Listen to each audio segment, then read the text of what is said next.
함께 만드는 언론 미디어 합동조합. 여기는 국민TV. 함께 만드는 언론 미디어 합동조합. 여기는 국민TV.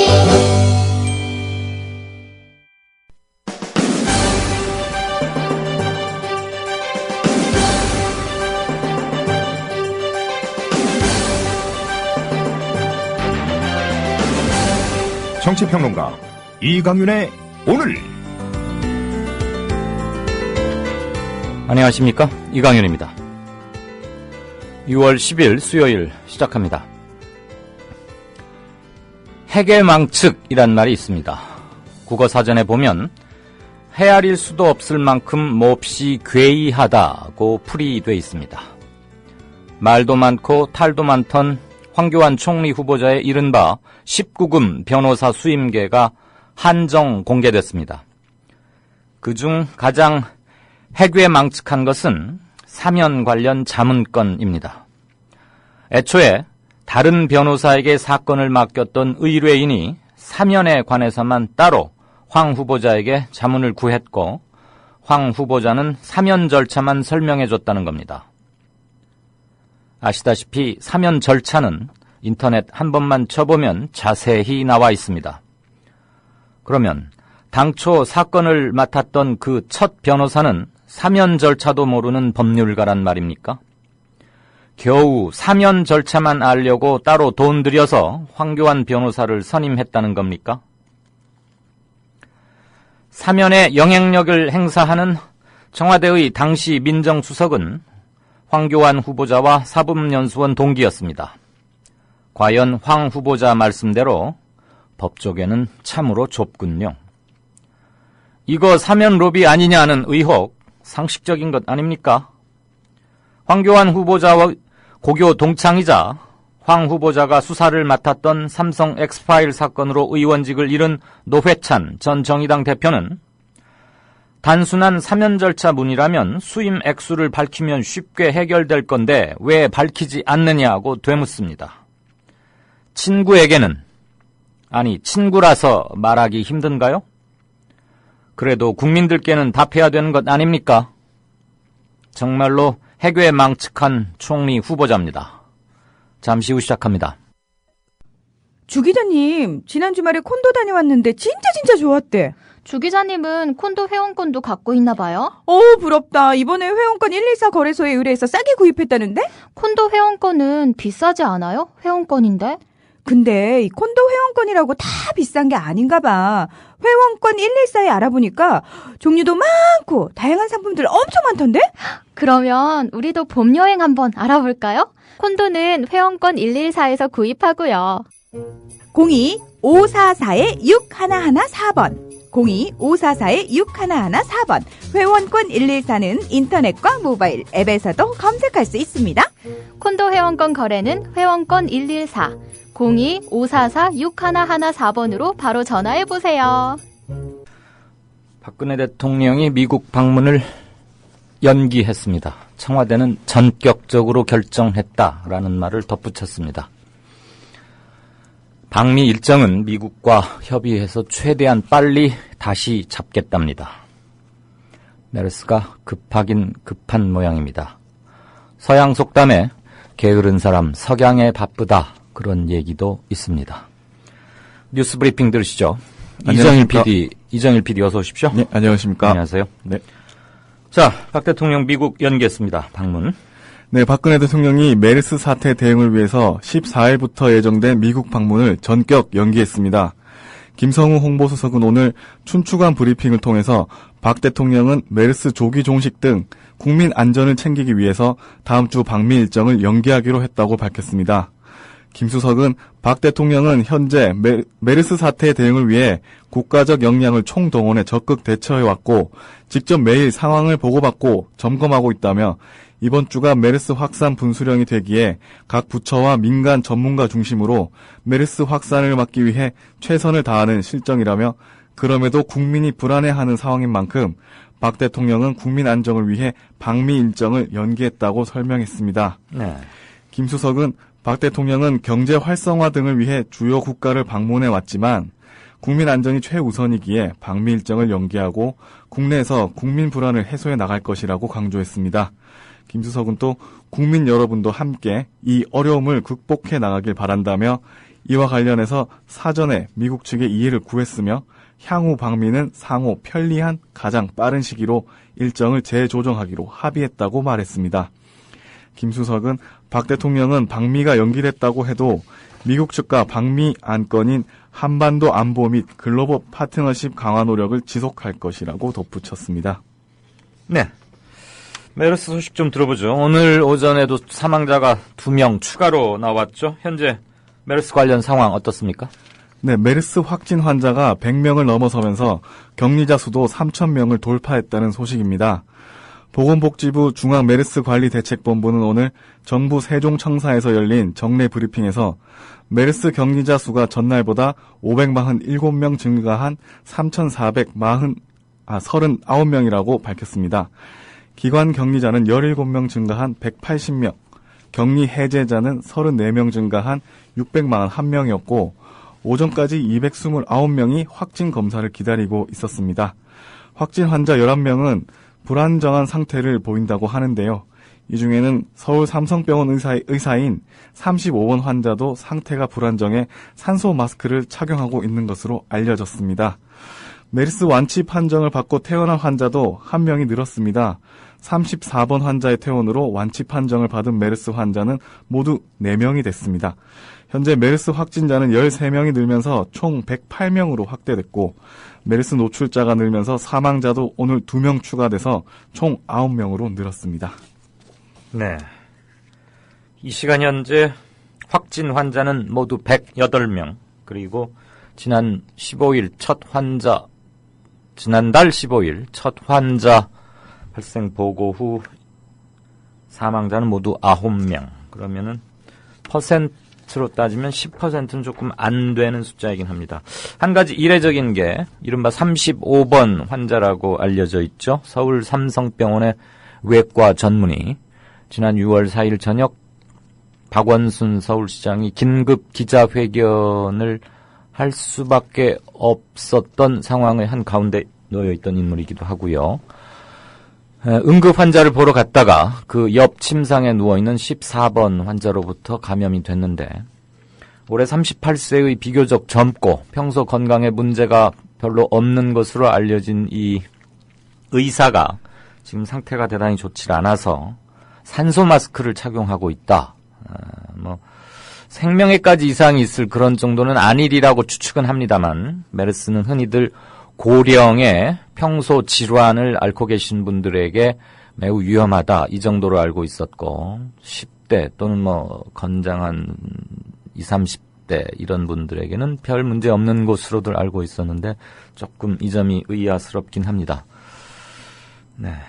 어쨌거나 지금 이 환자를 35번 환자를 포함해서 메르스 확진 판정을 받은 분들의 조속한 쾌유를 빕니다. 그렇지만 메르스 전용 치료제가 있는 게 아니고 환자별로 증상이 조금씩 다르기 때문에 그 증상에 맞는 대증요법으로 치료할 수밖에 없어서 치료가 조금 더딘 게 아닌가 그런 생각이 듭니다. 제가 의사여서 이런 말씀 드리는 건 아니고요. 여러 가지 정보를 모아보면 그런 데 도달할 수 있다 이런 얘기고 다 청취자분들께서도 아시는 얘기이기도 합니다. 자, 국무총리 후보자 청문회 황교안 청문회 오늘 마지막 날이죠. 오늘은 증인들이 나와서 지금 공방을 펼치고 있어요. 노회찬 전 정의당 대표도 나왔고요. 한번 상황 묶어보시죠. 네, 오늘 황교안 국무총리 후보자의 청문회에서 병역 면제 의혹에 대한 열쇠를 진 것으로 보였던 당시 군의관 손광수 씨가 이날 청문회에서 자신은 정밀 검사를 담당하지 않았으며 절차에 따라 판단했을 뿐이고 황 후보자와는 전혀 인연이 없다고 말했습니다. 또한 황 후보자가 만성 단마진 질환이라는 최종 판정이 나오기도 전에 병역 면제가 결정됐다는 야당 측의 의혹 제기에 대해서 빈칸을 놔둔 채 정밀 검사를 받았고 이후 결과가 나와서 판정 결과를 빈칸에 기록한 것이라고 설명했습니다. 네. 또한 황 후보자가 소속됐던 법무법인 태평양의 대표였던 강용현 변호사는 황 후보자의 사면 관련 자문 내역에 대해서 1년의 수임 사건이 수천 건이다. 대표가 다 알 수 없다. 이렇게 말했습니다. 천신일 전 세중 남호여행 회장의 사면에 개입했는지 대한 질의에도 알지 못한다. 이렇게 얘기했습니다. 네. 오늘 텔레비전 잠깐 보니까 야당 의원들과 제가 오프닝에서도 언급해드렸던 사면 절차를 문의한 그 의뢰인이 누구냐. 이거는 변호사법에 의뢰인에 관한 것은 비밀을 보장해야 하는 조항이 있기 때문에 그 의뢰인이 누군지는 가린 채 공개를 했죠. 그래서 제가 아까 한정 공개, 제한 공개라는 표현을 했는데 그 의뢰인이 다름 아닌 천신일 전 세중 남호여행 회장, MB의 절친으로도 알려져 있죠. 그 사람 아니냐, 그거 가지고 한참 얘기가 오갔는데 뭐 뾰족한 답은 나오지 않았죠. 자, 황교안 국무총리 후보자 책청문회 핵심 논란이었던 이른바 19금 목록에 대해서 국회 자료 제출 의무가 있는 법조윤리협의회와 황 후보자의 수임 사건 내역을 협의회에 제공한 서울 변호사회의 입장에 상당히 이견이 크더군요. 네, 박범계 새정치민주연합 의원은 증인으로 출석한 김한규 서울지방변호사회 회장에게 지방변호사회를 거쳐서 보내는 수임 사건을 법조윤리협의회가 수임 사건이라고 하지 않는 것에 대한 입장을 물었습니다. 김 회장은 지방변호사회는 수임 사건을 그대로 협의회에 보고한다. 협의회는 다 공개하는 것이 법의 취지고 협의회가 구별할 수 있는 법적 근거는 없다. 이렇게 얘기했습니다. 그러나 이날 오늘 청문회에 증인으로 참석한 이홍훈 법조윤리협의회 회장은 다른 의견을 내놨습니다. 네. 이 회장은 변호사법의 규정에 따라 수임 사건을 무엇으로 볼 것인가 자문을 포함할지 논의도 있었지만 비밀 누설 문제가 있기 때문에 우리로서는 엄격히 해석해야 한다면서 입법 취지에 조사해본 바 이 경우는 수임 사건만 제출하는 것이 맞다는 결론을 내렸고 비상임위원들과 서면으로 결의할 때 충분히 설명했다 이렇게 얘기했습니다. 한편 이 회장은 이번 자료 제출 결정에 황 후보자에 대한 인식이 있었느냐는 질문에는 있을 수도 없다 이렇게 강하게 부정했습니다. 네. 네, 그렇습니다. 네. 황 후보자에 대한 인식이 있었느냐 이런 질문에 있을 수도 없다 하면서 강하게 부정했는데 말들을 좀 어렵고 복잡하게 했습니다만 우리는 그냥 받은 대로 다 공개한다는 거고 또 한 견해는 자문을 포함할지 수임 사건을 무엇으로 볼 것인지 뭐 이런 것까지는 좀 논의를 한다. 그리고 엄격히 구분을 한다. 이런 입장인 거죠. 네, 그렇습니다. 자, 관심을 모았던 최동욱 전 검찰총장도 증인으로 채택되긴 했지만 참석하진 않았어요. 오늘 출석 여부에 관심이 쏠렸던 최동욱 전 총장은 불출석 사유서를 제출하고 불참했습니다. 최 전 총장을 상대로 국정원 댓글 사건 수사 때 황 후보자가 법무부 장관으로서 부당한 지시를 했는지 여부에 대한 증언을 유도하려던 야당의 전략도 무의로 돌아갔습니다. 이날 청문회에는 원래 증인 5명, 참고인 16명 등 21명이 신청됐으나 참고인 중 7명이 불참해서 모두 14명이 출석했습니다. 이번 청문회에서 증인 및 참고인들은 기존에 나왔던 해명을 반복 수준으로 언급하거나 모른다는 답변이 많았습니다. 이에 따라 그동안 야당 의원들이 제기했던 각종 의혹에 대한 검증은 별다른 진전 없이 지리한 공방만 이어졌다는 평가입니다. 네.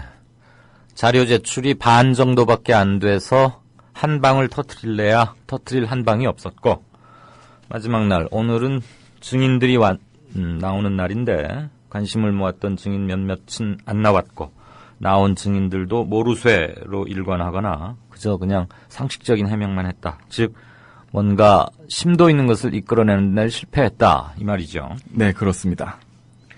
자, 오늘 청문회 노회찬 전 의원이 증인으로 출석했는데 황교안 후보자와는 각별한 인연, 여러 가지로 얽힌 게 많죠? 그렇습니다. 일단 황교안 국무총리 후보와 노회찬 전 의원은 고교 동창입니다. 그렇지만 두 사람의 길은 완전히 달랐습니다. 황 후보자는 고교 재학 당시 유신체제 등장과 함께 학도 호국단 연대장에 임명됐고 노 전 의원은 유신 반대 활동에 나섰습니다. 이후 황 후보자는 사시에 합격해 공안검사로서의 길을 걸었고 노 전 의원은 노동운동가로서 재야 활동을 시작했습니다.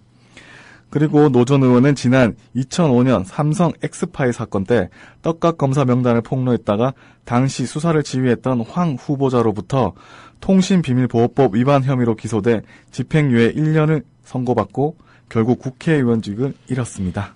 예. 동문수학했다고 인생이나 삶의 가치관, 철학까지 비슷하란 법은 없지만 달라도 너무 다르군요. 노회찬 전 의원 오늘 청문회에서 황교안 후보자 자기 동창 친구이기도 한데 친구일지 아닐지는 사실 잘 모르긴 하겠네요. 그렇죠. 당신은 총리 부적격자다 이렇게 직격탄을 날렸다고요? 네, 그렇습니다. 노 전 의원은 황 후보자가 부정부패 및 적폐 해소에 적합한 총리냐 이런 의원들의 질문에 조금도 머뭇거리지 않고 전혀 적합하지 않다고 생각한다 이렇게 대답했습니다. 황 후보자의 검찰 재직 시절 삼성 엑스파일 사건 처리에 대해서도 공정한 법 집행을 하지 않았다고 생각한다며 불법 도청한 사람과 수사를 촉구하고 보도한 사람만 처벌하고 문제 제기된 사람은 제대로 수사하지도 않고 사건을 덮었다 이렇게 비판했습니다. 또 이 사건으로 인해 검찰에 대한 국민적 신뢰가 현저히 저하됐고 정부의 신뢰도 역시 이 사건의 처리 방식 때문에 저하됐다고 말했습니다. 노 전 의원은 수사도 전에 공소시효가 끝났다고 판단하는 것은 대단히 편파적 수사 방식이라고 지적한 바 있다며 불법 도청 결과물이라 수사를 못하고 증거나 단서가 되지 못한 것도 매우 잘못된 판단이 아닌가 그렇게 생각한다 이렇게 말했습니다. 노 전 의원은 또한 청문회 증인으로 채택된 뒤 언론 인터뷰에서는 황 후보자의 총리 임명을 반대하면서 개인적인 이유는 없다. 평생 공안검사의 길을 걸어온 사람으로서 냉전적 사고에 빠져있는 등 화합 그리고 민주주의와는 거리가 먼 노선을 갖고 있기 때문이라고 얘기했습니다. 네, 노회찬 전 의원의 방금 마지막 말, 그게 아마 다른 쪽에서는 그러니까 총리로서 아주 적격이다 뭐 이렇게 볼 수도 있겠군요. 그럴 수도 있을 것 같습니다. 평생 공안검사의 길을 걸어온 사람으로서 냉전적 사고에 빠져있는 등 화합 그리고 민주주의와 거리가 먼 노선을 갖고 있다. 그래서 총리로서 부적격하다는 건데 그래서 총리로서는 딱이다 뭐 이렇게 보는 사람도 간혹은 있지 않을까. 자, 또 하나 여야 간에 지금 풀어야 할 숙제 중에 하나, 국회 공전 사유 중에 하나이기도 하고 청와대가 다 된 밥에 뭘 빠뜨려서 다시 브레이크가 걸린 사안인데 국회법 개정안 지금 어떻게 돼가고 있나요? 네, 국회법 개정안의 위헌 논란을 둘러싼 여야 지도부의 물밑 협상이 한창인 가운데 정의화 국회의장이 제시한 정부 이송 시한이 하루 앞으로 다가왔습니다.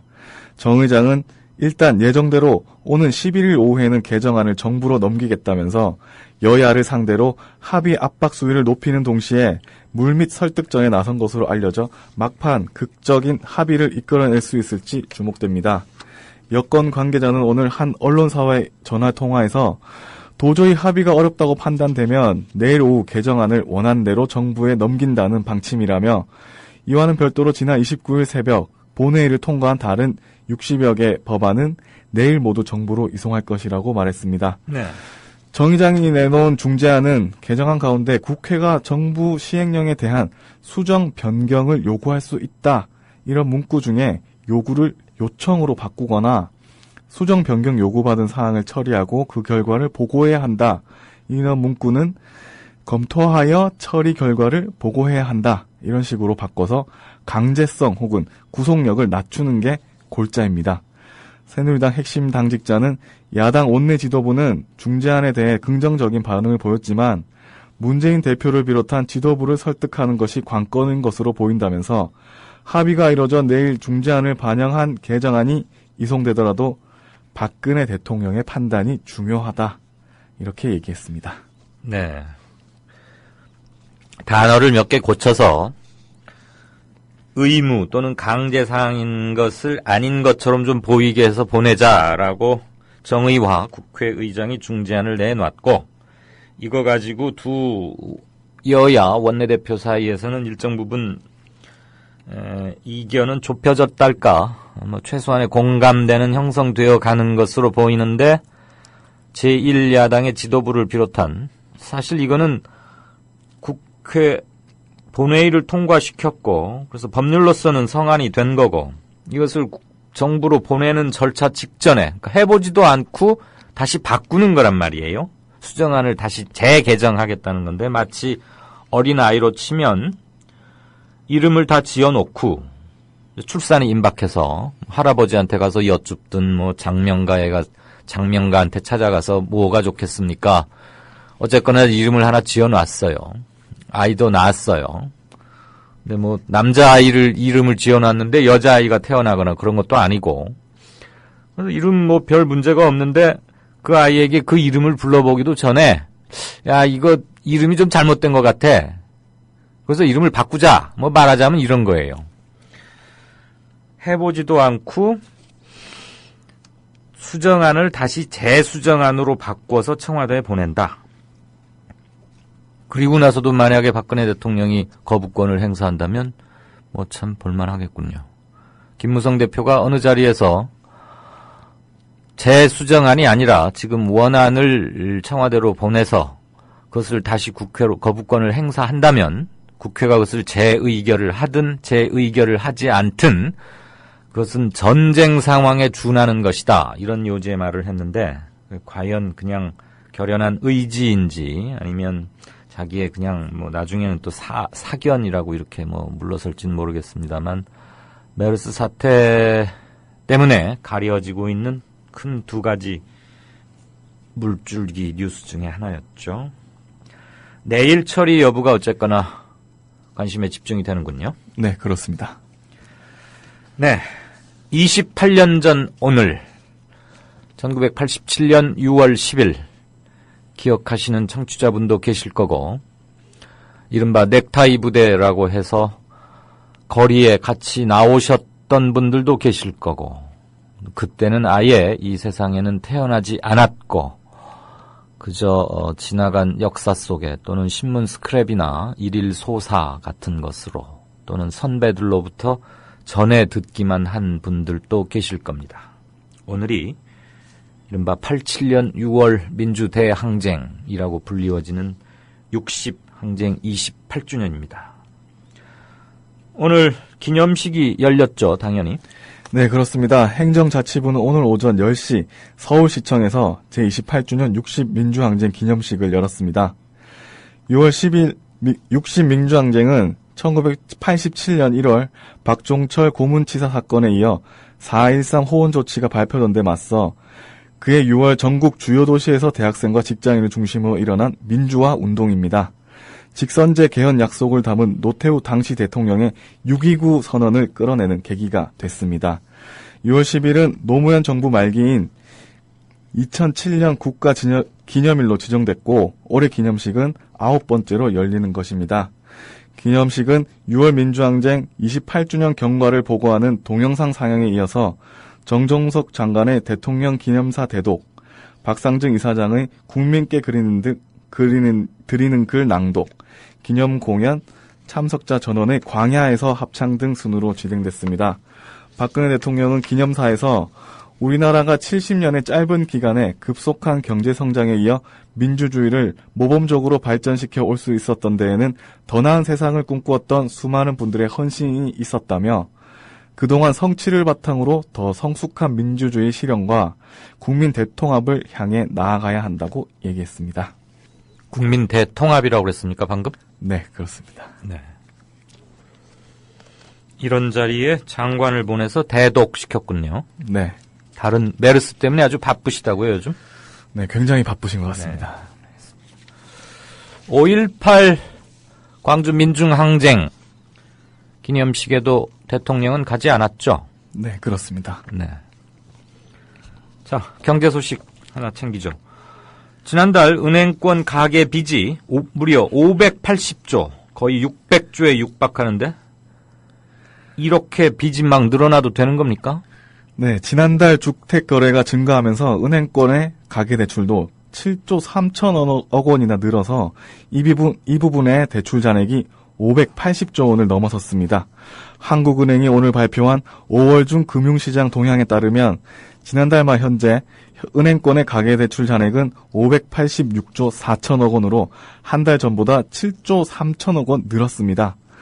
전달 증가폭은 2008년 이후 월간 은행의 가계대출 증가액으로 최대였던 4월 8조 5천억 원보다 작았지만 예년과 비교하면 여전히 급격한 증가세를 유지했습니다.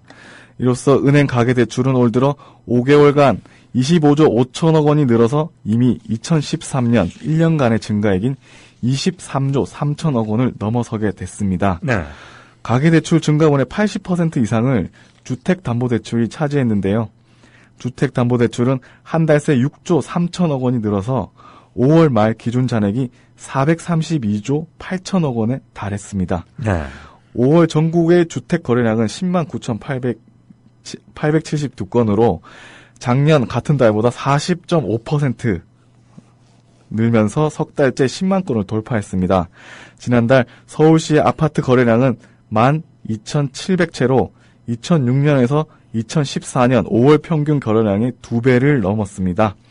올해는 어버이날과 어린이날 등 계절적 요인도 있어서 마이너스 통장 대출 등 주택담보대출을 제외한 은행권 기타 대출도 1조 원 증가했습니다. 네, 집값이 조금 수상한 낌새를 보이고 있다. 긴 겨울잠에서 깨어나고 있다는 말은 한 2달째 계속 나오고 있는데 수치로도 확인이 되는군요. 네, 그렇습니다. 지난달 전국 주택 거래량이 11만 건, 그러니까 5만 5천 명이 사고 팔았다 이 얘기겠죠. 아, 그건가요? 아니면 매매 건수가, 그러니까 팔린 건수가 11만 건이다 이 얘기인가요? 주택 거래량이 11만 건이다 이 말은. 예, 아마 후자가 맞을 것 예. 같죠. 예, 네네. 그렇습니다. 제가 잠시 착각했고. 그리고 이것은 작년 같은 달, 물론 작년 5월은 부동산 시장이 한참 얼어있던 피크이긴 합니다만 그때에 비해서 40%나 늘었다. 중요한 것은 석 달째 10만 건을 계속 넘고 있다. 그러니까 일정한 추세를 형성했다라고 볼 수 있는 것 같고, 지난달 서울시의 아파트 거래량, 아무래도 지방에 계시는 분들 혹시라도 소외당한다거나 서운하게 듣지는 말아주십시오.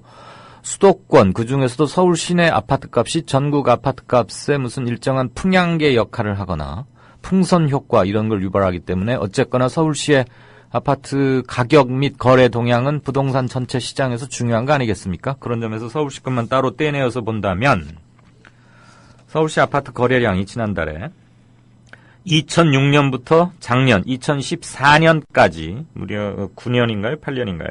지난 8년간 5월 달에 평균 거래량만 따져봤더니 지난달 거래량이 지난 8년 동안의 5월 평균 거래량의 2배를 넘었다. 이건 상당히 의미 있는 숫자가 아닌가 싶습니다.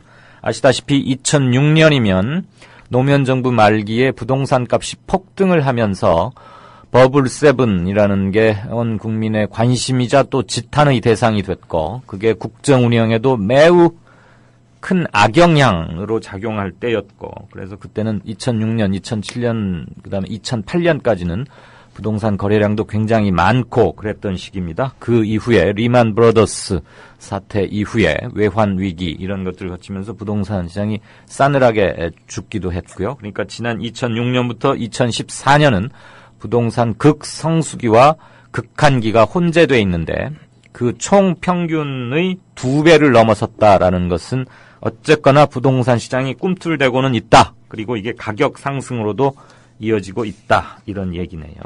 그렇습니다. 자, 메르스 소식 한 가지 더 볼까요? 곧 대규모 공무원 시험이 예정돼 있는데 메르스 때문에 지금 골치라면서요? 네, 그렇습니다. 오는 13일로 예정돼 있는 지방 공무원 임용 필기시험에 메르스 자가 격리자도 응시할 수 있게 됐습니다. 서울시가 시험관이 자가 격리자의 집으로 직접 시험지를 들고 가서 보게 하는 방안 등을 검토하기로 했습니다. 특히 서울시 공무원 시험은 전국 13만 명의 수험생이 서울로 몰려서 메르스 감염 통제가 어려울 것이란 걱정 때문에 논란이 확산되고 있었는데요. 이에 대해 시는 시험을 미룰 경우 4개월 연기가 불가피해 그대로 강행한다는 입장을 밝힌 상태입니다. 논란이 지속되자 시는 메르스 자가격리 대상자가 응시할 수 없도록 모니터링을 철저하게 하겠다고 밝혔다가 응시가 가능토록 방침을 바꿨습니다. 김인철 서울시 대변인은 오늘 메르스 현황 브리핑을 통해서 지역사회 감염이 없는 한 공무원 시험을 시행한다는 원칙에 변함이 없다며 다만 메르스 자가격리자도 시험을 볼 수 있게 방안을 강구하고 있다고 말했습니다. 김 대변인은 복지부 감염예방센터장 말에 따르면 지역사회 감염이 없으면 시험을 그대로 치르더라도 메르스의 영향력이 없을 것이기 때문에 예정대로 시행하겠다 이렇게 얘기했습니다. 네. 오늘 뉴스를 하나 보다 보니까 조금 해괴망측 시리즈 2가 하나 있던데 여러분 잘 아시죠? 하태경 의원. 한때는 운동했고 주사파의 핵심이라고 본인을 얘기하기도 했고 그러다가 전향인지 변절인지 정확히는 모르겠습니다. 여당에서 대표적인 독설가 3명을 꼽으라 또는 중불나게 여기저기 불쑥불쑥 안 끼는 데 없이 나대는 사람 꼽으라 그러면은 안 넣어주면 대단히 서운해할 사람 중에 하나가 하태경 의원인데 지금 전라북도 순창에 확진 판정을 받은 할머니 환자가 한 분 계십니다. 삼성 서울병원에 문병 왔다가 그만 연로하고 그래서 좀 감염이 쉬됐는지 확진 판정을 받았죠. 그래서 순창 군수가 매우 파격적으로 그 할머니의 확진 확인 이후 만 하루 만에 그러니까 24시간 이내에 마을 전체를 실질적으로 통제하고 있습니다. 주민은 모두 136분인데요. 외부로의 직장, 등교 이런 것들 양해를 구하고 통제를 하고요. 그 마을 안에서 하는 일상적인 생활은 유지하되 경로당, 양로당 이런 것들, 그다음에 주민 간 접촉 이런 거 좀 삼가해 주십시오. 그리고 생필품 이런 것은 우리가 밖에서 넣어드리겠습니다. 그러면서 공무원들을 그 마을 현장 입구는 물론이고 몇몇 곳에 이렇게 배치를 해두고 있습니다. 전국에서 최초이죠. 물론 자가격리보다는 훨씬 제한의 강도가 강한 건데 그 할머니 환자 대개 경로당에서는 노인분들끼리 이렇게 고령자분들끼리 많이 모여서 식사도 하시고 같이 여가도 하시고 마을 일도 같이 하시고 이러는 접촉 빈도가 많다 보니까 그럴 수밖에 없다고들 해요. 그런데 그 순창이 고추장으로 유명한 곳 아닙니까? 그런데 오늘 하태경 의원이 이런 말을 했더라고요. 박원순 시장 때문에 순창 고추장이 안 팔린다. 그래서 이게 뭔 소린가 하고 봤더니 순창에 메르스 확진 할머니가 한 명 발생했다는 얘기 때문에 마트나 슈퍼나 이런 데서 전혀 순창 이외의 곳 전국 각지에서 그 유명하고 없어서 못 팔기도 했다는 순창 고추장을 안 사간다는 겁니다. 그러면서 이게 다 박원순 시장의 과잉 대응 탓이다. 이런 얘기를 했어요. 그걸 보고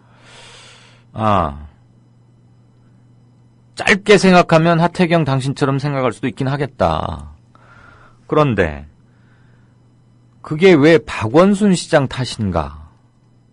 화들짝 놀라는 민심이거나 잘못된 정보를 제공해서 불신이 커지고 그러다 보니까 스스로 지켜야겠다는 생각에 온갖 예민할 대로 예민해져서 작은 자극이나 작은 정보에도 과민하게 반응하는 그 집단 행동 그런 걸 문제 삼아야 하는 것이지. 그래서 달을 가리키는데 달은 보지 않고 손가락을 본다는 말이 이런 거구나 하는 생각이 들었습니다. 그것까지 뉴스 브리핑에 넣을까요? 라고 PD가 말하길래 굳이 그럴 필요는 없는데 제가 따로 언급은 해드려야겠다 싶어서 전해드립니다. 순창 고추장들 전혀 괜찮다니까 사는데 주저하지 마시기 바랍니다. 뉴스 브리핑 지금까지 이정일 PD였습니다. 감사합니다. The American people realize that this cannot be made a fight. Our working thesis tonight is this quotation. If this fight against communism is made a fight between... 안녕하세요. 뉴스K 앵커 노지민입니다. 제 앵커석 옆에는 4명의 언론인 사진이 걸려 있습니다. 이 중 한 사람인 에드워드 머로우는 메카시즘의 광기를 끝낸 용감하고 양심적인 기자로 기록됩니다. 숨죽여 있던 미국의 지성을 일깨운 계기였습니다. 어느 누구는 뉴스 앵커가 특정한 주장을 펼치는 것이 점잖지 못하다고 지적합니다. 하지만 시시비비를 가리는 것은 언론인의 사명입니다. 뉴스K가 그 사명을 일깨우면서 한국 언론을 선도하겠습니다.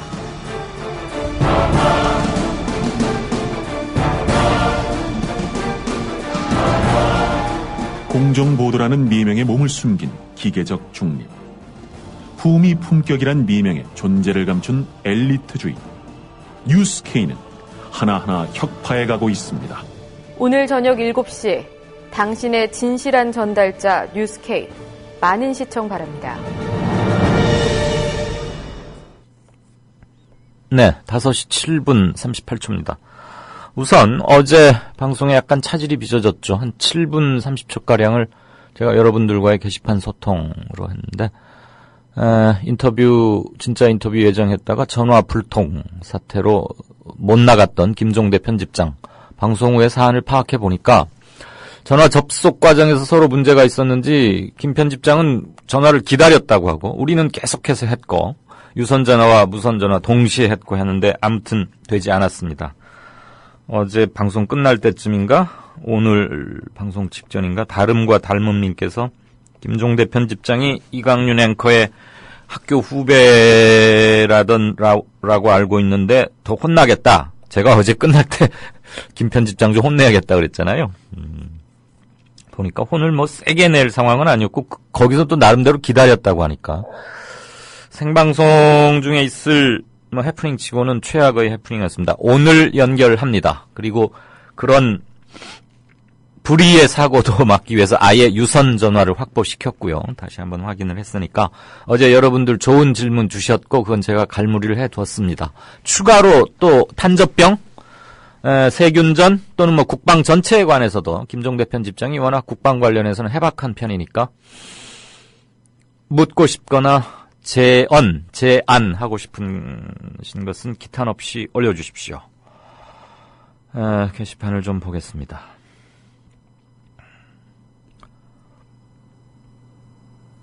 김종대 편집장과의 인터뷰는 평소보다 한 2분 30초가량 좀 길게 넉넉하게 할 생각이니까 많은 말씀들 주시면 고맙겠습니다.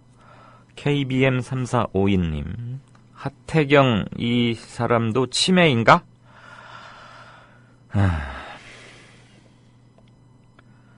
순창고추장 별 이상이 없었는데 하태경 의원 당신이 이런 발언을 해서 기사화되는 바람에 더 안 팔린다 이 XXX야 라고 오동팔님.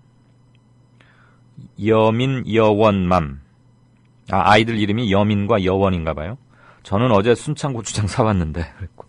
정말 이게 어떻게 그렇게 논리 연결을 할 수가 있죠? 민중의 힘이라는 닉네임 쓰신 분께서는 김빙삼옹, 그 거제 출신의 김영삼 YS와는 다릅니다. 트위터에서 아주 뭐 막강한 파워를 갖고 계시다고 들었습니다. 제가 트위터를 안 하기 때문에.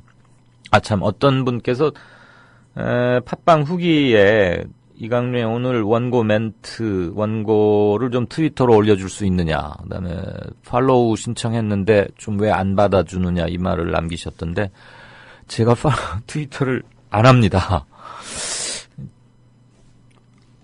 처음에 안 하다 보니까 잘 도중에 시작하기도 뭐 하게 됐고요. 그래서 그게 필요하고 좋다는 건 아는데 잘 안 하고 페이스북을 합니다. 근데 페이스북하고 트위터를 연동을 그냥 시켜놨더니 페이스북에 글을 쓰면 트위터에 올라가나 봐요. 그러니까 남들이 볼 땐 제가 트위터를 하는 걸로 생각들을 당연히 하실 것 같아요. 그래서 연동을 끊거나 아니면 트위터를 해야 되는데 제가 좀 기계 속에 어둡기도 하고 새로운 그 디지털 SNS에 하나 더 익숙해져야 하는 그것이 좀 번거롭게 느껴지기도 합니다, 사실. 그래서 뭐 제가 일부러 무시해서 또는 무감해서 팔로우 신청 안 받는 건 아니니까 혹시라도 오해는 말아주시고요. 김빙삼옹의 트위터 한번 보죠. 새누리당이 메르스라는 이름이 무서우니까 바꾸자 하는데 그래 친근한 이미지의 김무성 어떻노? 오늘 현재 김무성 환자 사망 1명, 발병 12명 뭐 메르스보다는 나은 것 같네. 이건 김영삼 YS 스타일로 읽어야 되는데요. 이런 게 재치고 유머고 센스가 아닌지요? 라고 민중의 힘님이 제목을 붙여주셨습니다.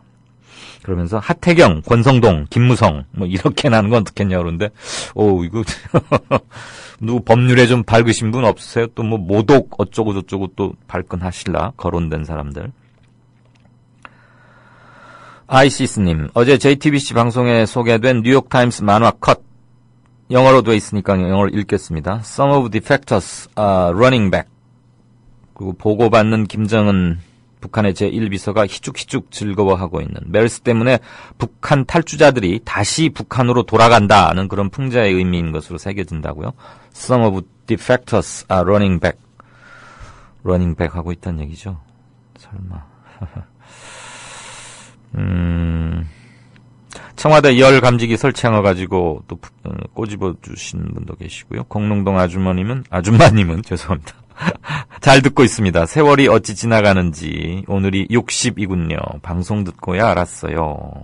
그랬더니 시드니 언. 네. 옛날에는 한글로 시드니 언이라고 쓰셨는데 오늘은 영문으로 시드니와 띄고 이게 뭐 숫자를 나타내는 관사입니까? 뭡니까? 언.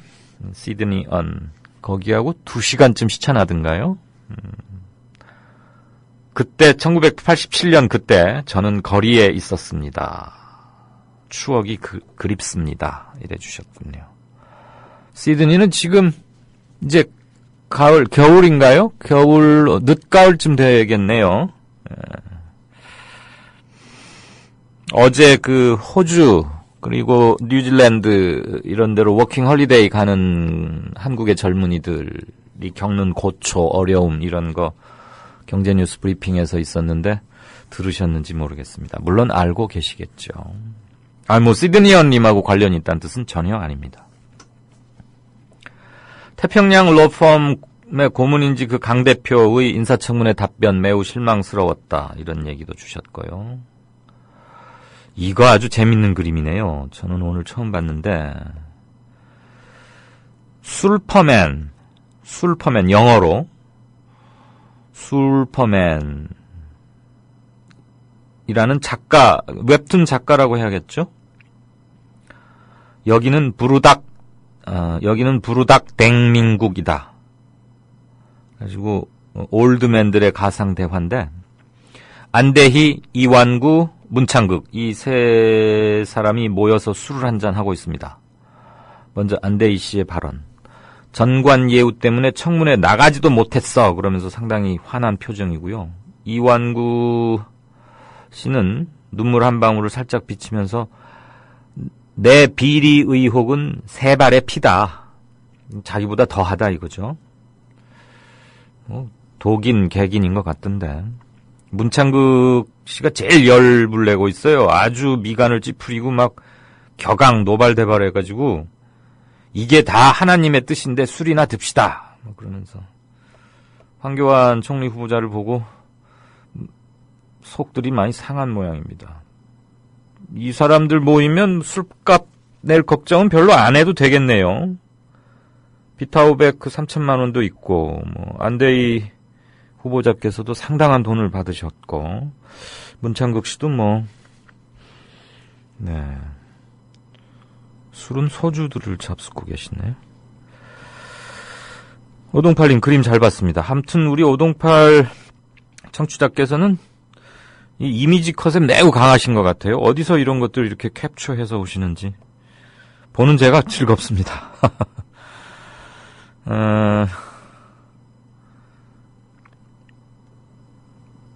둥이파파님, 지금도 강제성이 약하다고 보이는 법을 아주 걸레를 만드네요.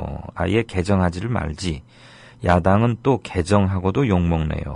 지금 정부 시행령이 모법을 위배했을 경우에 그것의 시정을 강제할 수 있도록 하는 국회법 개정안의 재개정을 놓고 주신 말씀입니다. 참 국정이라는 게 참 그렇습니다. 정치는 살아있는 생물이다라고 어느 분께서 말했는데 이런 걸 두고 한 말은 아닐 텐데 이게 참. 사도 요한님, 황교안 총리 후보자와 노회찬 전 국회의원이 친구라 아니 동문? 얄궂은 인연이군요. 노회찬 전 의원 여의도에서의 특유의 유머를 보고 싶다고 그랬고 이거 뭐라고 읽어야 돼요? 궁기쁜지? 궁기쁜지. 아무튼 뉴스 브리핑 잘하시네요. 잘 듣겠습니다. 이정일 PD 팬인 것 같은데 이정일 PD한테 제가 좀 더 또박또박 끊어 읽고 좀 더 빨리 읽으라고 주문 겸 훈련을 시키곤 있습니다. 근데 이 부산 사나이다 보니까 쉽지 않아 보여요. 조금만 좀 애정을 가지고 봐주시죠.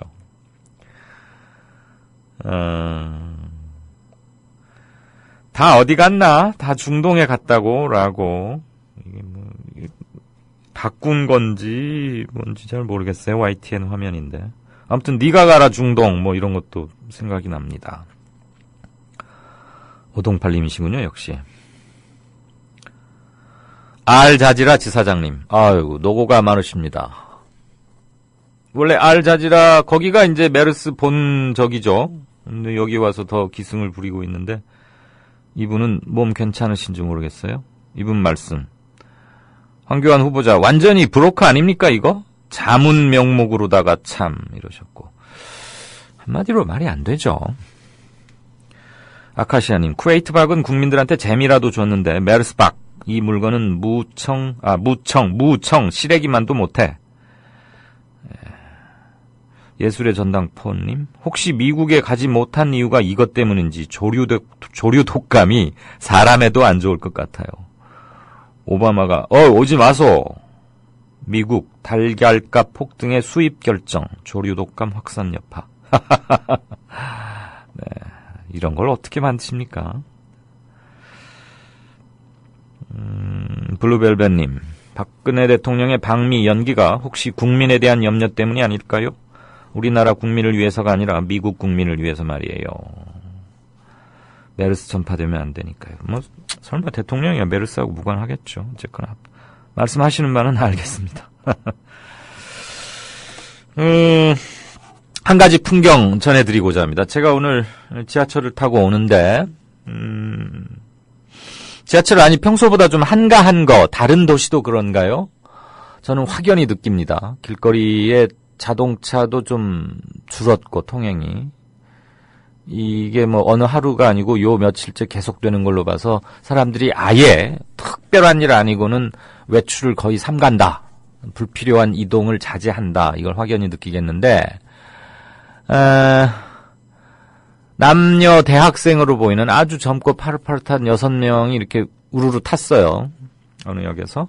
근데 그 중에 딱 한 사람, 2명이 마스크를 하고 있고 4명은 하지 않았어요. 뭐 그거야 마스크야 흔히 보는 거니까. 근데 조금 있다가 이제 이 사람들이 말을 하는데 한국말이 아니고 중국어도 아니더라고요. 그래서 가만히 들어보니까 중국말 같긴 한데 중국어 흔히 말하는 베이징어는 아니었어요. 그래서 좀 보다가 좀 제가 물었죠. 제가 못하니까 그냥 영어로 짧은 영어로 그랬더니 홍콩에서 온 학생들이래요. 여행 왔고 한국에 온 지 한 나흘쯤 됐고 경주에도 다녀왔고 이제 오늘 서울 투어를 하는 중이라고. 그래서 홍콩에서 한국에 뭐 홍색주의보인가를 내렸다. 외국이 세계 여러 나라에서 메르스 때문에 한국에 대한 조치를 취한 것 중에 가장 센 조치더라. 당신들 그거 모르냐 그랬더니 물론 알고 있다. 그런데 자기들은 홍콩을 떠날 때 그때는 아직 그런 조치가 내려지지 않았고 그 홍콩의 한국 여행 홍색 조치는 좀 과하다고 생각한다. 그럼 당신들 이렇게 대한민국 막 여행하고 지하철 타고 이러는 거 좀 걱정되거나 그러지 않느냐? 메르스는 신경 안 쓰느냐? 젊어서 그러냐? 그랬더니 아마 이건 것 같아요. 이제 뭐 사스, 신종플루 등 이제 여러 가지 전염병 얘기를 하는 것 같던데 제가 뭐 잘 못 알아들은 단어도 한두 개 있었겠지만 광둥성, 홍콩, 중국의 샹하이 같은 남동부 해안 이쪽은 특히나 사스 이런 피해가 크지 않았었습니까? 그 학습 효과인지는 모르겠어요. 그래서인지 메르스는 별거 아니라고 생각한다. 그리고 한국이 물론 그 의료 수준에 대해서 자부심을 갖고 있다가 갑자기 사망자가 막 나오고 막 퍼져나가는데 어디서 옮았는지를 잘 모르니까 당황한 것으로 보인다. 이 친구들 굉장히 한국 상황을 잘 알고 있더라고요. 그래서 뒤늦게나마 너무 과민 대응을 하는 것 같다. 그리고 자기들은 마스크도 필요 없다고 생각하는데 그 마스크를 끼고 있는 학생 중에 한 여학생이 평소에 좀 호흡기 계통에 문제가 있어서 마른 기침을 자주 한답니다. 근데 자기들이 지하철이나 이런 데서 기침을 하면 남들이 이렇게 막 피하고 오해하고 이럴 것 같까봐 메르스가 남들로부터 자기들에게 올 것을 두려워한 게 아니고 남들에게 배려하는 에티켓으로 마스크를 끼고 있다고 말하더군요. 그래서 그러느냐 그랬고 한국 사정 여행객이라면서 한국 사정을 왜 이렇게 잘 아느냐 제 마지막 질문이었는데 조금 지루하신가요? 빨리 끝내겠습니다. 요즘 젊은 사람들은 역시 디지털과 이 정보 습득 이런 것에 굉장히 빠르다는 걸 알 수 있었어요. 한국 여행을 오기 전에 준비도 많이 했지만 걔들로 봐서는 뭐 국내외 뉴스 그리고 지금 와 있는 방문지인 한국 관련 뉴스와 홍콩 뉴스 이런 게 뭐 관심이겠죠. 그걸 스마트폰으로 다 검색을 하고 영자지를 통해서 한국 상황을 보고 있고 그리고 한국의 메르스 사태가 미국의 주요 언론들에서도 크게 다루고 하니까 뉴스 노출 빈도가 굉장히 높은 거죠. 그래서 지금 국제사회에서 우리가 얼마나 의료 관련 후진국으로 이미지 메이킹 되고 있겠구나 하는 것을 또 한 번 절감했고요. 한국 정부와 한국민들이 조금 메르스에 대해서 너무 과민 반응하고 계신 건 아닌가. 큰 문제는 아니라고 본다. 그러면서 남은 한국 여행 기간 동안도 즐겁고 재밌게 보겠다. 그런 얘기를 하고 헤어졌습니다. 좀 참고할 만한 게 한두 가지 있어서 그냥 전해드렸습니다. 나머지 시간 주신 말씀들은 조금 이따 다시 한번 챙기겠습니다.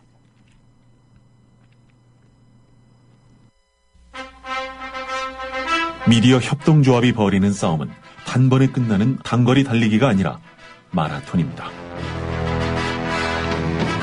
반만 년 동안 기승을 부려온 기득권 논리, 또 기회주의가 어찌 일거에 숙청되겠습니까? 인내심과 지구력을 갖고 천천히 또박또박 그리고 신랄하게 헤쳐나가야 합니다. 국민TV의 조합원이 되어주십시오. 이 사술과 기만의 시대 언제까지 방치하겠습니까? 국민TV가 가장 무서운 견제자로서 어둠을 헤치고 썩지 않게 하는 힘이 되겠습니다. 이제 가입하실 때가 됐습니다. 미디어 협동조합 홈페이지 국민.tv 또는 mediacoup12@gmail.com의 문호는 24시간 열려 있습니다. 다 함께 자부심으로 물려줄 세상을 만듭시다. 누가 아닌 바로 당신이 할 일입니다.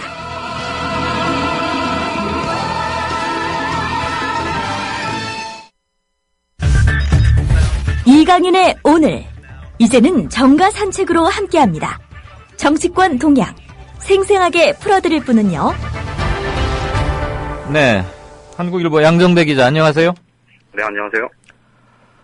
박 대통령 미국 안 간다고 결정했고요. 근데 요거 결정할 때도 당청 간에 좀 엇박자가 있다고요? 요즘 당청 왜 그런데요? 글쎄요, 왜 그런지는 사실 상식적으로 보면 좀 납득은 안 되는 그런 압박자들이 굉장히 많이 나타나고 있죠. 그래서 양 기자한테 그거 묻는 거예요. 우리가 물을 사람이 양정대 차장밖에 없잖아요. 일단 상식적으로 이해가 안 간다는 얘기는 명확하게 본인들 말고는 설명을 못 한다는 얘기하고 같은 얘기 아닐까요? 오늘 사실 이제 지금 메르스 사태와 관련해서 이 박근혜 대통령이 굳이 이 시기에 꼭 미국에 가야 되느냐 이런 지적들이 꽤 많이 있었고요. 현안이 뭔지도 잘 모르겠더라고요, 사실. 그렇죠. 그래서 이제 어제까지만 해도 청와대에서는 일단 특별한 기후의 변화는 없는 것으로 그렇게 의견들이 나왔었는데 입장들이 나왔었는데 오늘 이제 전격적으로 사실상 이제 연기한다 이렇게 발표는 했는데 실제로 보면 지금 그 한미 정상회담과 관련해서 이 국빈 방문이라는 게 이번에 못 가면 다음 달에 가고 이렇게 일정이 잡히기는 쉽지 않은 상황이고 그래서 사실 올해 내 미국 방문이 좀 한미 정상회담이 쉽지는 않을 것 같다. 뭐 이제 이런 지적들도 좀 나오고 있는데요. 네. 그 문제는 뭐 조금 상황 전개가 어떻게 되는지는 좀 지켜봐야 될 것 같습니다. 네. 근데 이제 중요하게 오늘 이제 당청 간의 엇박자 부분 얘기는 오늘 아침에 예. 이 새누리당에서 이제 당 지도부 회의가 있었는데 이게 이제 최고위원 중진 의원 연석 회의가 있었는데 그 자리에서 이 김표 최고위원이 공개적으로 미국 방문은 그대로 가야 된다. 뭐 이렇게 주장을 했고요. 예. 이제 이인재 최고위원도 비슷한 주장을 했는데 그런데 이제 전체적으로 이 주장이 사실은 어떻게 보면 미국 방문을 그대로 해야 된다는 주장이기도 하면서 동시에 이 미국을 가야 되는 이 근거, 그러니까 예정된 한미 정상회담을 그대로 진행하는 게 맞다고 얘기하는 근거 중에 또 중요하게 제기된 게 바로 메르스 확산세가 이제 진정 국면에 접어들었다. 이런 주장이었습니다. 네네네. 그러니까 지금 메르스 때문에 미국 방문하는 게 옳으냐 그러냐 뭐 이런 논란이 있는데 아니, 메르스 지금 이제 어제 오늘 새 지금 진정 국면에 들어섰고 그러니 미국 방문 예정대로 하는 게 맞다. 이제 이런 근거로 활용을 한 거죠. 지금 새누리당에서는 뭐 일부 의원들이 우리나라 사람들이 너무 겁이 많다. 뭐 이름을 뭐 메르스 말고 뭐 신종 변형 감기. 뭐 신종 변형 감기 뭐 이렇게 바꿔야 되는 거 아니냐. 이철우 씨가 과잉 대응 하면 안 된다. 뭐 이런 이제 황당한 주장들을 하고 있는데 예.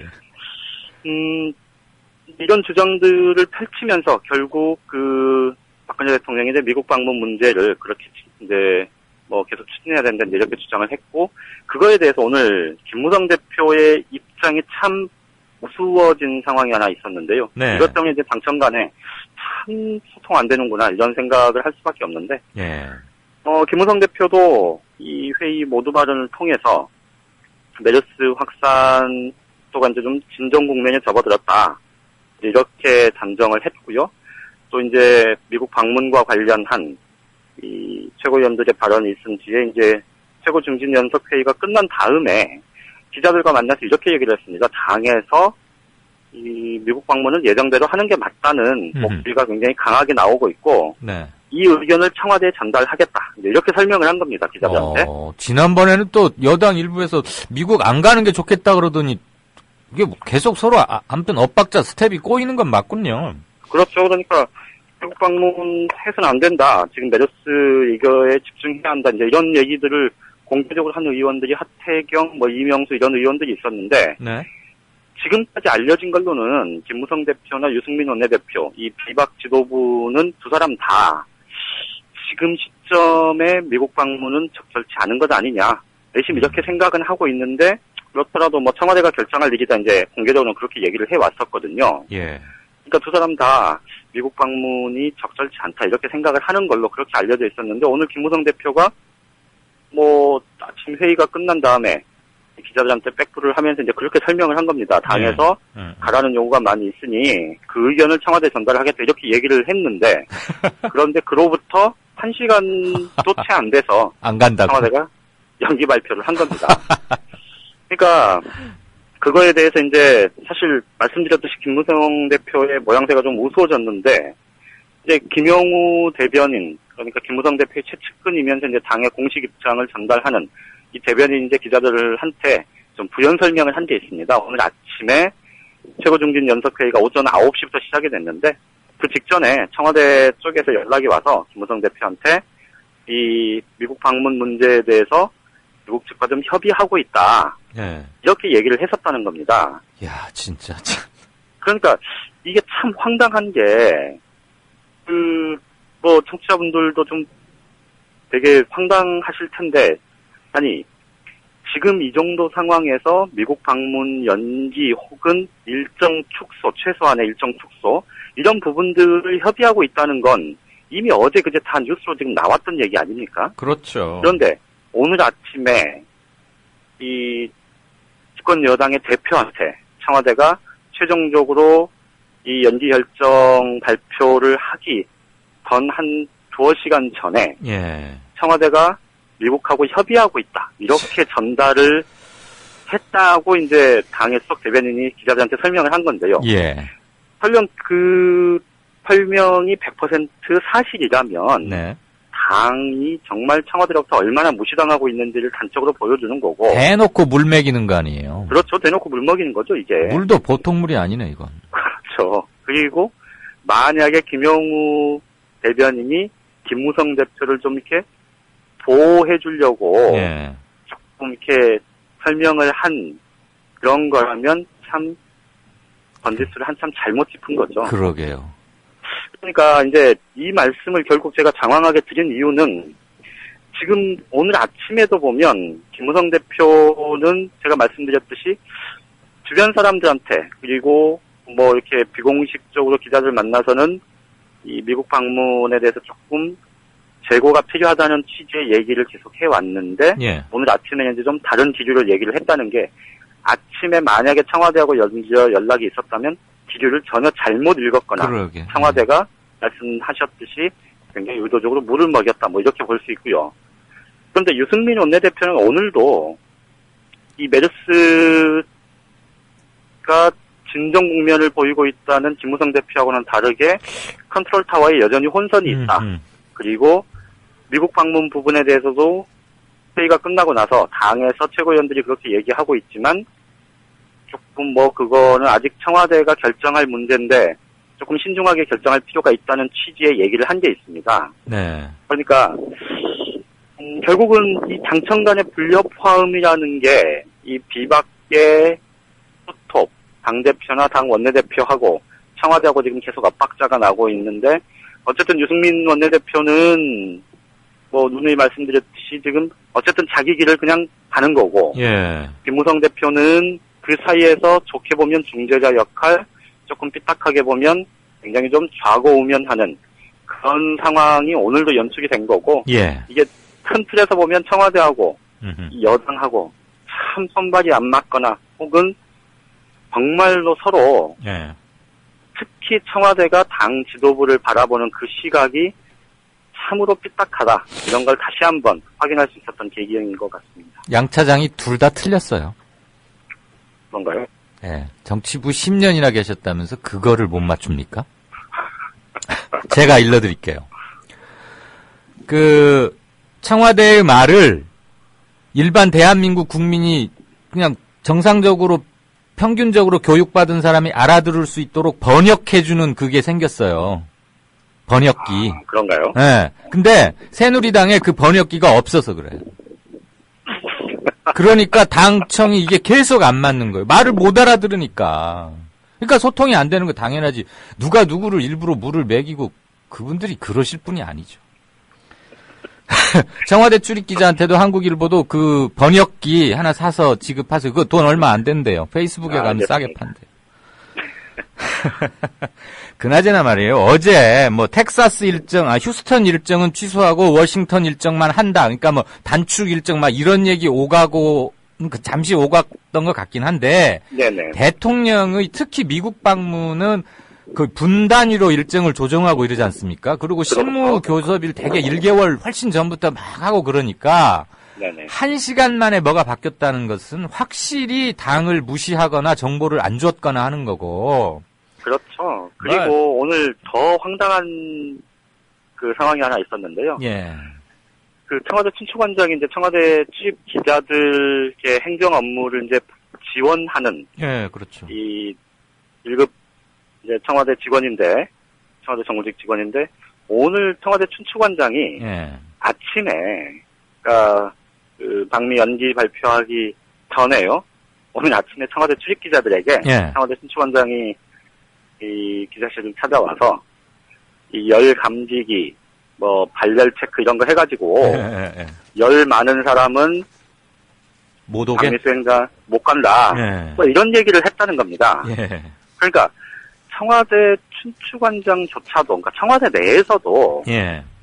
이게 뭐 물론 그 한미 간에 이 정상이 만나는 그 회담 일정을 뭐 아주 대놓고 막 공개적으로 예. 이렇게 뭐 조정하고 그러기는 어려웠겠지만 예. 그렇더라도 최소한 청와대에서 그런 기류가 있다면 청와대 춘추관장이 기자들한테 와서 그런 얘기를 하는 것 자체가 얼마나 우스꽝스러운 일입니까? 그러게요. 이게 지금 청와대의 또 하나의 단면을 보여주는 뭐 그런 상징적인 일이었다고도 할 수 있을 것 같습니다. 알겠습니다. 어느 청취자 한 분께서 KBM3452라는 닉네임 쓰시는데 양정대 부장님 한국일보 재창간 축하드립니다라고 오늘 또 글을 올리셨어요. 아이고 감사합니다. 네, 어제 아주 행사 대단한 상황이었고 다시 옛날의 명성을 꼭 조속히 되찾아서 한국 언론의 균형을 잡고 기울어진 운동장을 다시 펴는데 일익을 담당해 주시기를 바라고요. 새정년에 지금 쇄신위 김상곤 전 경기도 교육감 영입됐는데 의외로 이렇게 빨리빨리 좀 잘 안 되는 것 같아요. 인선도 그렇고 메르스 때문인가. 그런데 결국은 조국 서울법대 교수 부위원장쯤으로라도 합류하는지 마는지 이거 사람들 많이 관심이신 것 같던데. 오늘 공식적으로 발표를 했습니다. 인선안 발표를 했고요. 네네. 합류한답니까? 예, 인선안. 여보세요? 돼요? 네, 말씀하세요. 예. 오늘 김상곤 위원장이 이제 공식적으로 기자들에게 이 혁신위원 명단을 이제 공개를 했습니다. 네. 본인 포함해서 모두 11명이고요. 당내 인사가 5명이 포함되어 있습니다. 그러니까 당 바깥의 인사, 외부 인사가 6명, 당 내부 인사가 5명. 6대5. 이렇게 되어 있는데. 아마 명단들은 청취자분들도 아마 뉴스를 통해서 접하셨을 거고요. 검색해볼게요. 좀 가장 눈에 띄는 사람이 2사람 정도. 누구죠? 지금 얘기를 드릴 수 있을 것 같습니다. 네. 일단 한 명은 말씀하셨듯이 이 조국 서울대 법학전문대학원 교수. 조국 교수가 가장 눈에 띈다고 할 수 있고요. 또 다른 한 명은 현역 의원 몫으로 들어간 우원식 의원입니다. 조국 교수는 다들 아시다시피 지금 비주류 쪽에서 워낙 이 조국 교수가 그동안에 이 사실 대대적인 물갈이, 혁신의 핵심이 지금 새로운 무슨 시스템 만들고 혁신안 만들고 이런 게 아니고 물갈이가 필요하다라고 단정적으로 얘기를 해왔고 그랬죠. 특히 중진들 적지로 가거라 아니면 물러나거라. 그렇죠. 그래서 호남권 의원들이나 이 비주류 쪽에서 굉장히 거부감을 공개적으로 표출을 하기도 했었는데요. 오늘 결국 김상곤 위원장이 이제 조국 교수를 혁신위원으로 이 선임한다는 발표를 하면서 이 조국 교수가 상당히 큰 역할을 해줄 걸로 기대한다. 이렇게 아주 강조해서 얘기를 했습니다. 그리고 이제 또 한 명이 바로 제가 우원식 의원을 말씀을 드렸는데요. 당초 지금 사실 이제 원내 현역 의원 몫은 이 당 내에서는 특히 비주류 쪽에서는 이종걸 원내대표를 통해서 사실 비주류 의원 선임을 강하게 요구를 해왔습니다. 그리고 이종걸 원내대표 역시 기자들에게 며칠 전에 그 전라북도가 지역구죠. 정읍의 유성엽 의원 그리고 인천 지역구인 문병호 의원 이 2사람을 김상곤 위원장에게 추천을 했다. 이제 이렇게 얘기를 했는데요. 그런데 오늘 이제 막상 인선이 된 사람은 우원식 의원, 재선의 우원식 의원이고 우원식 의원은 실제로 김상곤 위원장이 직접 제안을 했었다고 합니다. 흉중에 두고 있었던 을지로위원회에 맡아가지고 꽤 돋보이는 활약을 했던 의원이죠. 그렇죠. 지금 새정치민주연합의 민생정당 그 캐치프레이즈를 사실 몸소 특히나 보통 정치권에서 그런 거 하나 만들면 몇 달 하기 힘들고 사실 몇 달도 대체로 지지부진하게 하다가 끝나는 영두삼으로 끝나는 경우가 많은데 지금 2년 넘게 끌어오는. 그리고 작년 말에 서울시민 프레스센터 앞에 그 전광판 옥상 그 농성 사건도 해결하고 그랬었죠. 그래서 사실은 이 우리 사회에서 이 가불관계, 이 왜곡된 가불관계가 부각이 되면서 남양유업 사태로부터 시작해서 사실 현장 정치를 그렇게 꾸준히 그리고 성과를 내가면서 해온 정말 보기 드문 그런 활동력을 보여온 의원인데요. 이 김상곤 위원장이 직접 제안을 했었다고 합니다. 어쨌거나 비주류의 얘기 이런 거 안 듣고 마이웨이로 하겠다. 이런 김상곤 위원장의 의지가 이번 인사를 통해서도 확연히 천명은 됐다고 읽어줘야겠네요. 그렇죠.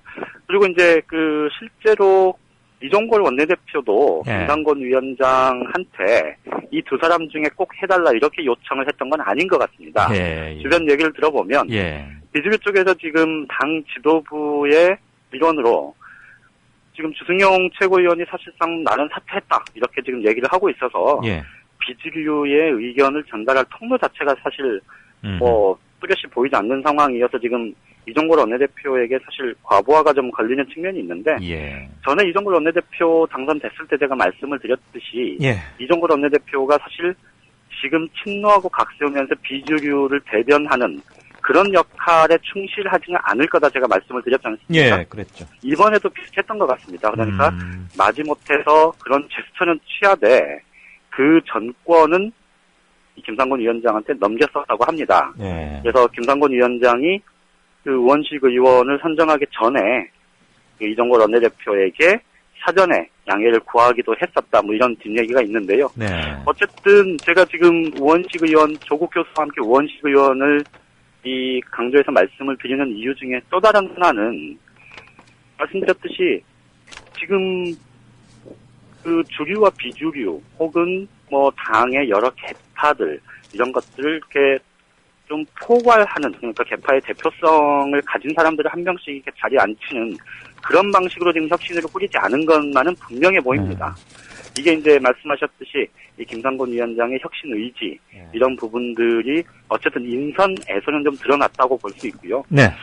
이제 또 하나 마지막으로 좀 이거는 좀 부가해서 좀 설명드리고 싶은 건 이번 인선안에서 좀 눈에 띄는 게 바로 우원식 의원과 함께 이 당내 기초단체장 중에서 지금 대표 선수로 발탁이 된 사람이 바로 박우섭 인천 남동구청장인데요. 지난번에 최고위원 후보 나왔다가 떨어지긴 했지만 이 두 사람은 고인이 되신 김근태 전 열린우리당 의장, 보건복지부 장관을 지냈던 김근태 의장의 최측근 중에 한 명들입니다. 그렇죠. 김근태 의장과 함께 감옥 3번이나 다녀온 박우섭 구청장. 그리고 우원식 의원도 김근태 의원의 최측근 중에 한 명이고요. 그렇죠. 그러니까 이게 무슨 얘기냐면 사실은 예전에도 열린우리당 때 개파 논쟁이 있었고 이제 그때 김근태, 정동영 이 두 사람이 이 치열하게 경쟁을 할 때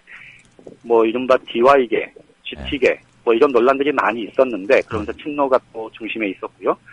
그때 대체적인 평가가 김근태계에 대해서는 사실상의 정파다 이런 평가들이 꽤 많았습니다. 그러니까 정치적인 노선 이런 것들로 이 정치를 하는 사람들의 집단, 조직 이렇게 평가를 했었고 반면에 DY계는 그야말로 개파에 가깝다 이런 평가들을 했었는데 친소 관계와 여러 가지 인연을 바탕으로 하는 그렇죠. 그리고 옛날 그래서 이제 지금 보면 결국 김근태계가 중용되는 어떤 상황에서든 김근태계가 중용되는 일들이 굉장히 많아지는데 그거는 그만큼 이 정치의 큰 흐름 이런 것들이 결국은 노선과 이념 이런 것들을 기반으로 해서 자기 정치를 풀어가는 게 결국은 평가받고 인정받는 거다라는 걸 좀 다른 측면에서 보여준 하나의 사례라고 볼 수 있을 것 같습니다. 알겠습니다. 한국 정치 발전을 위해서도 그건 나쁜 방향은 결코 아닌 거죠. 그렇죠.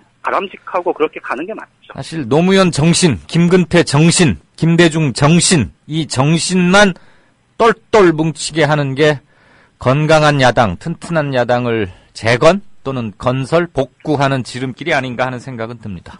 그렇습니다. 그 번역기 얼마 안 비쌉니다. 사세요. 알겠습니다. 네. 정가산책 한국일보 정치부의 양정대 차장이었습니다.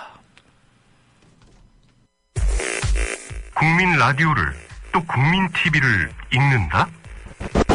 미디어 협동조합 콘텐츠의 관문, 국민 TV 뉴스를 아시나요? 뉴스K 등 국민 TV의 모든 기사, 조간 브리핑 등 국민 라디오의 인기 콘텐츠, 주요 방송의 녹취와 뉴스메이커와의 대담, 주요 원고 대본이 여러분을 기다립니다. 국민 라디오와 국민 TV를 한눈에 만나세요. news.국민.tv 모바일 접속은 m.news.국민.tv. 네, 김종대 편집장님 안녕하십니까? 네, 안녕하세요. 어제부터 예고를 했기 때문에 바로 들어가는데 네. 6구 전화 불통 사건으로 다수의 청취자분들이 걱정하셨고 심지어 어떤 분은 성함은 안 밝히겠습니다만 제 페이스북에 댓글로까지 김종대 편집장에게 무슨 일 생긴 거 아니냐라고 안위를 걱정하셨습니다. 청취자분들께 사과 10초만 하시고 첫 질문 드릴게요. 아이고, 국가의 안전도 걱정스러우신데 제 안전까지 이렇게 심려를 끼쳐드리니 이거는 뭐 높은 고위공직자들 말투로 송구스럽다고밖에 말씀드릴 수가 없겠네요. 송구합니다. 사과하는 자세가 이런 문제가. 이게 자, 예. 안보 외교 분야의 최고 전문가 중 한 분이시죠? 아이고, 그럴 리가 있겠습니까? 주한미군 오산 공군기지에 탄저균을 그것도 살아있는 채로 그것도 민간인들이 많이 이용하는 페덱스라는 민간 국제 배송업체를 이용해서 보냈습니다. 이거 있을 수 있는 일입니까? 아유, 그 대답은 정해져 있죠. 이건 뭐 주권국가란 문명의 수치죠. 이건 21세기에 산다는 게 참 네. 이런 뉴스를 듣는다는 저 자신도 아주 불행합니다. 이게. 그러면 한국이 미군의 생화학 실험장 아니냐라는 일각의 의혹 내지는 그동안의 질문이 끊이지 않고 있었는데 그것을 확인시켜주는 단서로 해석해도 됩니까? 생화학 어떤 그 실험이라는 건 여러 가지가 있는데 네. 질문이 이게 참 단순하게 답변하기가 어려운데요. 예. 98년부터 예. 한국은 미국의 최우선적인 생화학 그 실험실이었다고 저는 봅니다. 98, 그 근거는 뭔가요? 아, 그때 그 뉴스를 검색해 보시면 예. 북한의 탄저균 위협이 온통 언론에 아주 뭐 도배를 합니다. 네네네. 거기에다가 저기 주한미군 가족과 군속까지 그 탄저균 백신을 접종한다는 뉴스. 예. 이게 아마 지금쯤 북한의 핵 문제가 아니었으면 이 문제가 가장 남북 간에 심각한 문제가 됐을 겁니다. 이러면서 그 전 세계의 어떤 화생방, 핵에 대한 어떤 그 미국의 정책이랄까 이게 아마 체계화된 때가 그 무렵이거든요. 예. 예, 그렇다면 한국의 최우선적인 대상으로 봤고 북한의 그 탄저균 위협을 가장 심각한 위협으로 미국은 봐왔기 때문에 네. 예, 여기서 그런 어떤 실험을 실행한 역사는 매우 길다. 예, 이건 뭐 간단하게 그런 정도로 정리될 수 있겠어요. 북한의 탄저균을 이용한 생화학 무기는 확인이 됐습니까? 아니, 이 부분도 그렇게 어떤 뭐 우리가 신뢰성 있는 이것이 근거다 할 만한 것은 여태까지 제시된 게 없습니다. 네. 미 정보 당국의 판단이죠. 아, 미 정보 당국의 판단. 네네. 그래서 그러니까 북한의 탄저균을 이용한 생화학 무기가 있는 것으로 판단이 되고 그에 대응하기 위해서 남측에서도 탄저균 이거 뭔가 해야 되는 게 아니냐 하면서 모종의 준비를 해왔다. 이렇게 이해하면 됩니까? 아, 그렇습니다. 네. 사실 조지 부시가 이라크를 침공한 이유, 예. 시리아를 개입한 이유, 모든 원인 똑같습니다. 자, 생화학 무기 개발하고 있다. 거기에다 이제 핵까지 개발하고 있다. 제3세계에서 그 남의 나라의 어떤 그 주권을 부인하면서까지 침공한 이유는 이거밖에 없지 않습니까? 네. 예, 그렇다면은 북한을 악의 축으로 지목한 이유가 뭐냐? 그거 저기 생화학 무기 개발하고 있다는 그거였어요. 예, 조지 부시 때 그걸 이유로 악의 축이라고 해왔던 것이고, 이건 뭐 미 정보 판단은 아주 신앙과 같이 믿고 있는 겁니다. 예. 우리 김 편집장께서는 사견을 전제로 그러니까 그런 미국의 판단, 즉 뭐 시리아나 북한 이런 데 등이 세균 무기를 갖고 있다라고 동의하십니까? 사실 이라크에 침공해 보니까 그런 어떤 그 생화학 무기 개발하고 있다는 게 말짱 거짓말로 판명이 됐고, 대량 살상 무기도 못 찾았다는 거 아니에요? 그때? 못 찾았고, 또 그때 당시에 부시는 정보 CIA 쪽에서 그 이라크에서 생화학 무기를 개발하고 있다는 증거는 없다는 보고서가 있었음에도 불구하고 의도적으로 그것을 묵살한 것이 이라크 전쟁입니다.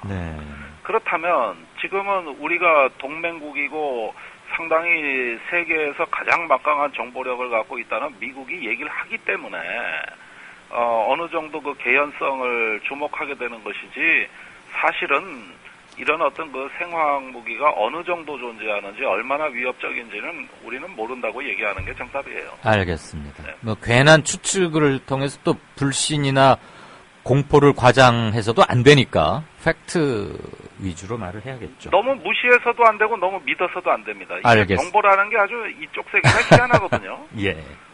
저기요, 이건 그냥 짧은 질문인데 어느 분께서 그런 질문을 예전에 한번 하신 적이 있어요. 청취자분께서. 오산의 미 공군 기지는 한미 연합사의 통제를 받는 게 아니고 태평양 사령부인가? 미군? 예. 그곳에 직할저기를 받는다는 얘기를 있던데 사실입니까? 예, 오산에 그 7공군 사령부가 있습니다. 네. 이 7공군 사령부에 상황실이 있어요. 아. 여기에 상황실에 대한 지휘권은 현행 그 주한미군 사령관이나 한미연합사령관한테 없고, 하하. 이거는 미 태평양 사령부의 직속 부대입니다. 괌에 있는 태평양 사령부 거기란 말이에요. 하와이인가 괌에 하와이에 있다는. 있죠. 하와이. 예. 아, 그럼 오산 에어베이스 전체가 아니고 예. 오산 에어베이스 중에서도 상황실에 대한 통제권 및 보고권, 지휘권은 미 태평양 사령부가 직할로 행사하고 있다. 직할 부대입니다. 아, 한미 연합사하고는 같은 미군이긴 하지만 다르다 이거죠. 아, 그런데 작전상 협조를 하게 돼 있어요. 네. 정보 공유는 됩니까, 둘이? 그러니까 정보 공유는 된다고 봐야 되는데 일단은 우선은 태평양 사령부로 먼저 보고를 하고 이런다는 얘기죠. 예, 이거는 저기 직할 부대가 아니면 예외적 사례가 있습니다. 네. 저기 이번에 뭐 탄저균으로 걱정을 많이 하시지만 네네. 사실은 그 2009년이었죠. 평양에서 그루지아 소속의 비행기가 출발해가지고 제3국에 무기를 싣고 수출 무기를 싣고 가다가 태국에 억류된 사건이 있습니다. 그렇습니다. 이 사건이 미 태평양사에서 한미연합사령부를 거치지 않고 오산에 있는 미 공군기지에 배치된 최신형 드론이라는 무인 정찰기를 태평양사에서 직접 통제해서 이루어진 작전이고, 이 작전은 한국 정부에도 통보 안 됐을 뿐만 아니라 연합사령관에게도 전혀 통제받지 아니하고 본국에서 직접 한 작전이 한국에선 가능합니다. 아, 그렇군요. 예, 실제 사례가 있습니다. 네. 무섭네요. 근데 그럼 사후에만 그냥 통보만 해줍니까? 이런 일이 있었다라고? 그러니까 이것이 이제 오늘 말씀드릴 핵심이 이제 그 한미 행정협정에서 우리가 그 미국에 대한 일정 정도 주권을 포기하는 조항들이 굉장히 많이 있는데 이 중에서 이제 그 어떤 미국의 전력이 한국에 들어온다는, 이거 플로우 인이라 그러고 전력이 나간다는 걸 플로우 아웃이라고 하는데 이 점에 대해서 한국 정부의 어떤 사전 통보를 할 의무가 미국에 없습니다. 아하, 네. 그래서 소파 개정 얘기가 계속 나오는 거군요. 그리고 소파 협정 제6조에서는 주한미군에 그 배송되는 화물에 대한 검역권이 한국 정부에 없다는 걸 명문화했습니다. 네. 이건 검색 안 한다는 거예요. 그렇군요. 아무튼 오산 에어베이스의 상황실은 그러한 지위에 놓여 있다는 건 확인을 했고요. 이게 뭐 건강한 시선인지 저는 동의할 수는 없습니다만 세균 무기는 가난한 자들, 빈자, 빈국, 가난한 자들의 핵무기다. 이런 관점도 있으면서 은근히 옹호하는 듯한 견해도 일부 있습니다. 이거에 대한 우리 김 편집장의 견해는 어떠십니까? 가난한 자의 핵무기라는 건 맞는 얘기죠. 그러니까 어떤 빈국에서 대량 살상 무기를 개발하는 걸 싼 비용으로 빠른 시간 내에 개발할 수 있는 방법은 역시 생화학 무기 개발 외에는 다른 방법은 없습니다. 가장 강력하고도 값싼 자위 수단이다. 그렇습니다. 이게 자위라는 측면에서만 판단을 하자면은 이것은 유감스럽게도 가난한 자에게 있어서는 가장 위력적이고 또한 그 짧은 시간 안에 효과를 발휘할 수 있는 유일무이한 방법이라고 해도 과언이 아닐 겁니다. 그 오산 미 공군기지로 탄저균이 이번에 산채로 온 거, 그럼 죽은 채로 왔으면 별 뉴스가 안 됐을까 싶기도 하고, 메르스 때문에 지금 나라가 이 난리인데 탄저가 남한의 어느 기지에 계속적으로 반입이 된다. 이거 우리 국방부가 강력히 항의하고 규탄하고 정보 공개 받고 이래야 되는 사안 아닙니까? 그게 참 이게 저기 이런 것들을 앞서서 우리 정부가 주도해가지고 예. 어떤 사건의 실체를 밝혀라. 재발 방지 대책을 밝혀라. 이렇게 얘기해도 시원찮은데 예. 국내 소위 군사 전문가다 뭐 하는 사람들이 일제히 언론에 나와서 하는 얘기가 예, 예. 아니 미국이 하는 걸 왜 이의 제기하냐. 미국이 그 안보상 필요로 하는 거 우리한테 좋은 일인데 예. 이런 식으로 그 여론몰이를 하더니만 결국은 지켜보던 미국이 보기가 딱해서 예. 한국 정부에 사과를 했습니다. 예. 그런데 그 전까지는 어땠느냐. 아니 어떻게 황송하게 사과를 받아. 김 편집장님. 예. 20초 정도밖에 안 남았어요. 미안합니다. 예. 그러니까 이미 실기한 감이 있다 이 얘기죠? 아니 그렇죠. 예. 이거는 저기 우리 정부가 뭘 한 건 아무것도 없어요. 미국이 알아서 사과하고 알아서 재발 방지하는 것이고 이렇게 지금 되는 걸 지켜보는 수밖에. 이거 메르스 사건하고 똑같은 겁니다. 이거. 알겠습니다. 네. 조만간 다시 한번 연결해서 좀 더 길게 얘기를 나누도록 하겠습니다. 예. 그렇게 하겠습니다. 네, 김종대 편집장님 고맙습니다. 네, 고맙습니다.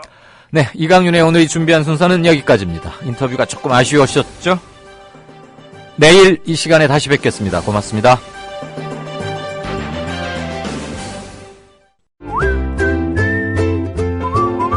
국민라디오 팟캐스트 응원하는 가장 쉬운 방법 아시나요? 다운로드하기, 별점 주기, 댓글 달기, 구독하기. 국민라디오 팟캐스트 널리 알리는 가장 쉬운 방법. 다운로드하기, 별점 주기, 댓글 달기, 구독하기. 기억하세요. 다운로드하기, 별점 주기, 댓글 달기, 구독하기.